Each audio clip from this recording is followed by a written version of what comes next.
भूमिका के बिना किसी नाम लिए बस मैं इतना कहना चाहता हूं कि श्रीमती सुषमा स्वराज को ईश्वर ने बहुत बड़े बड़े पदों से नवाजा और उन पदों से भी ऊपर सुषमा जी ने अपना कद बनाया। पद कोई दे सकता है, पर व्यक्तित्व को अपना व्यक्तित्व बनाना, उसका कद बनाना, वो उसके हाथ में होता है, जो सुषमा जी ने बनाया। अब जो संस्कार उन्होंने बांसुरी जी को दिए हैं, उन संस्कारों की देखभाल करना और उस कद तक की यात्रा पूरी करना अब ये बांसुरी जी के हाथों में है। हमारी छोटी बहन है, आप सब लोग दिल से आशीर्वाद दीजिए कि ये उस पद को संभाल पाए, उस पद को संभाल पाए और जो इनकी पर्सनैलिटी में मुस्कुराहट है, नम्रता है, विनम्रता है, ईश्वर उसे कायम रखे और पूरी दुनिया में खूब नाम कमाए। बहुत बहुत धन्यवाद।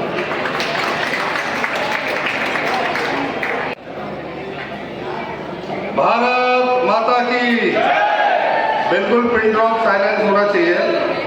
आज हम सब लोग हमारी बहुत ही प्रिय नेता आदरणीय सुषमा स्वराज जी की पुण्यतिथि पर यहाँ एकत्रित हुए और हम विशेष शुक्रगुजार हैं उनकी पुत्री और अपनी सांसद वासी स्वराज जी का कि आज बहुत ही महत्वपूर्ण दिन आपने गाजियाबाद को दिया है।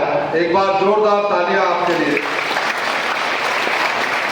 हमारे भाई समाधान शक्ति संस्था के अध्यक्ष भाई पप्पू पहलवान जी ने जो बहुत मानते हैं सुषमा स्वराज जी को, माननीय अतुल गर्ग जी के प्रयास से आप यहाँ पर आए, क्योंकि आज माननीय प्रधानमंत्री जी कर्तव्य पथ का दिल्ली में उद्घाटन करने जा रहे हैं। उसके बावजूद भी आप 10 मिनट, 15 मिनट, 20 मिनट का समय निकाल कर यहाँ आई हैं। आपका हम बहुत बहुत धन्यवाद करते हैं। और सुषमा जी जैसा विलक्षण प्रतिभा प्रत्येक कार्यकर्ता के मन में, प्रत्येक भारत के जनता के मन में जितना सम्मान और स्नेह उनका था, वास्तव में जब उनका निधन हुआ, मुझे भी कई बार मिलने का उनसे अवसर मिला, लेकिन जब उनका निधन हुआ तो ऐसा लगा कि जैसे मेरे परिवार का एक सदस्य मेरी माँ चली गई हो। वास्तव में इतना प्यार करने वाली सुषमा स्वराज थी। आज उनकी पुत्री हमारे बीच में है। समय चूंकि कम है, मैं आमंत्रित करता हूँ आदरणीय वासी स्वराज जी को, जो उन्हीं की तरह हंसमुख है, उन्हीं की तरह मिलनसार है और दिल्ली का और भारत का एक एक कार्यकर्ता होना चाहता है। एक बार वासी स्वराज जी को खड़े होकर एक बार हम सब लोग उनका ताली बजाकर स्वागत सम्मान करें। आदमी वासी स्वराज जी।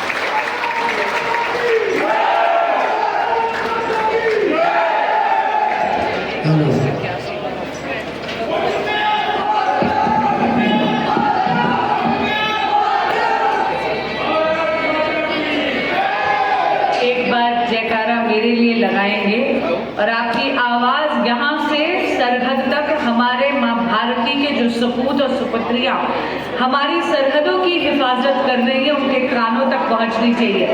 भारत माता की।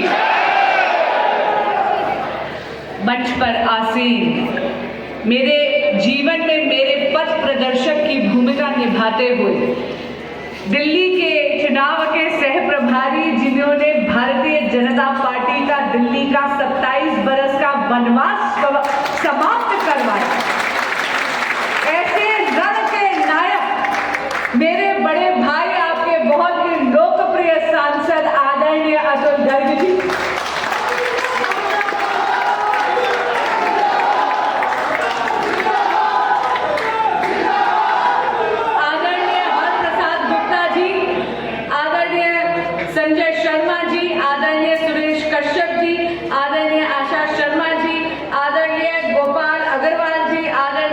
भूषण जैन जी, आदरणीय पायल कनोडिया जी,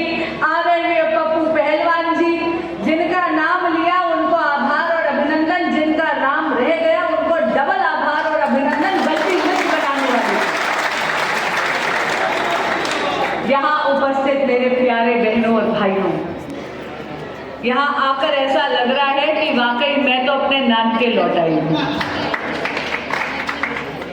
श्रीमती सुषमा स्वराज एक ऐसी शख्सियत, एक ऐसा वटवृक्ष जिनके वात्सल्य और ममता की छाया में उभर कर न जाने कितने राजनीतिक कद्दावर अपने स्थान पर पहुंचे। श्रीमती सुषमा स्वराज एक ऐसी शख्सियत जिनको केवल अपनी माता जी कहना शायद स्वार्थ की पराकाष्ठा होगी, और ये बात गाजियाबाद ने आज साबित कर दी।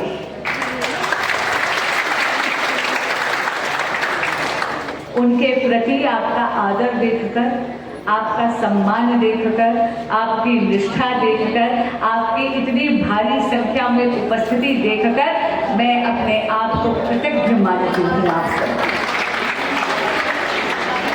माँ का जीवन पूरी की पूरी तरह जनसेवा में समर्पित था, और उनका मूल मंत्र था कि अगर मन के अनुकूल हो तो कृष्ण कृपा, और अगर मन के प्रतिकूल हो तो कृष्ण इच्छा।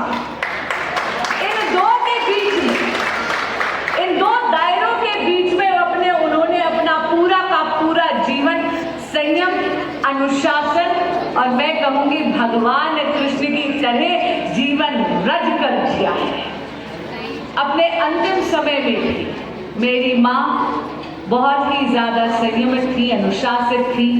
मेरी माँ जन सेवा के प्रति समर्पित थी, और मुझे याद है 6 अगस्त 2019 जब कृष्ण उन्हें चुरा कर ले गए, उस दिन वो बहुत खुश थी, क्योंकि आदरणीय प्रधानमंत्री श्री नरेंद्र मोदी जी ने दीनदयाल उपाध्याय जी का और श्यामा प्रसाद मुखर्जी का सपना साकार करते हुए धारा 370 हटाई। उनका आखिरी ट्वीट भी यही था कि आदरणीय प्रधानमंत्री श्री नरेंद्र मोदी जी, मैं इस दिन की प्रतीक्षा कर रही। मुझे लगता है उनकी एक भविष्यवाणी थी कि बेटा तुम देखना, प्रधानमंत्री श्री नरेंद्र मोदी जी भाजपा के मैनिफेस्टो में दिया हुआ एक भी वादा अधूरा नहीं छोड़ेंगे। जिस दिन रामलला की प्राण प्रतिष्ठा हुई, मैं आपको सच कह रही हूँ, मेरी आंखें भर आई। मुझे यही लग रहा था कि अगर शारीरिक रूप में यहाँ चाहे माँ नहीं हो, लेकिन जहां भी है उनका आशीर्वाद हम सब पर है, क्योंकि उनकी ये आस थी रामलला को भव्य राम मंदिर में बिठाने की। ये आस भी आदरणीय प्रधानमंत्री श्री नरेंद्र मोदी जी ने पूरी की। जय श्री राम, जय जय श्री राम। आज मैं भाई पप्पू पहलवान जी का आभार और अभिनंदन करती हूँ, क्योंकि उन्होंने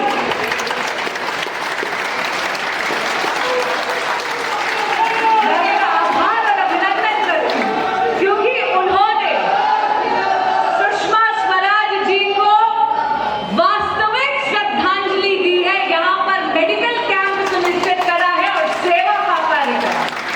यदि आप आज श्रीमती सुषमा स्वराज को श्रद्धांजलि देना चाहते तो मेरे लिए 2 कार्य जरूर करिएगा। एक, किसी न किसी और की मदद जरूर करिएगा, क्योंकि सुषमा स्वराज कंपैशन की यानी कि संवेदनशीलता की मानवीय प्रतिमूर्ति। और दूसरा, आदरणीय प्रधानमंत्री श्री नरेंद्र मोदी जी से प्रेरित होकर एक पेड़ मां के नाम जरूर लगाइएगा, ताकि न केवल उनकी स्मृति जीवंत हो, बल्कि हमारी जो धरती माता है उनके प्रति भी हम अपनी प्रतिबद्धता परिलक्षित करें। आपने मुझे यहाँ आज बुलाया, बहुत बहुत धन्यवाद। मैं क्षमा चाहती हूँ कि मैं थोड़ा जल्दी में हूँ, क्योंकि माननीय प्रधानमंत्री जी मेरी कॉन्स्टिट्यूएंसी में आ रहे हैं और हमें वहाँ पर स्थानीय लोकल सांसद होने के नाते जल्दी पहुँचना है। लेकिन मैं वादा करती हूँ भाई साहब, अगले न्योते पे खूब सारा समय निकाल कर आऊंगी। भारत माता की जय।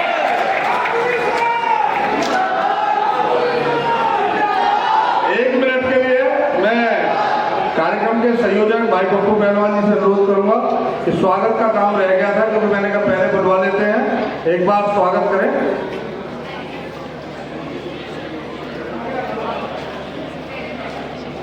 क्योंकि हम सब लोगों ने एक सिख समाज के लोग भी एक देना चाहते हैं तो वो भी दे दें भैया। हॉटस्पॉट बनवाइए बस। अब मैं चूंकि आज के हम दिवस को सेवा दिवस के रूप में मना रहे हैं, तो 3 लोग जिनको चश्मा देना है, 3 जिनको हम लोग कान की मशीन देनी है, वो आ जाए, तुरंत आ जाए वो लोग। चश्मे हेमंत, प्रीति और राशिद, तीनों लोग आ जाएं जिनको चश्मे देने हैं और कान की मशीन देनी है।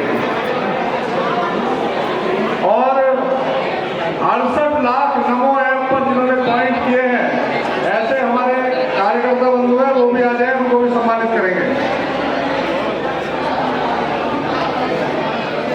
नमो ऐप पर जिन्होंने 68 लाख पॉइंट किए हैं, ऐसे कार्यकर्ता हमारे बीच में एक बार सम्मानित करेंगे और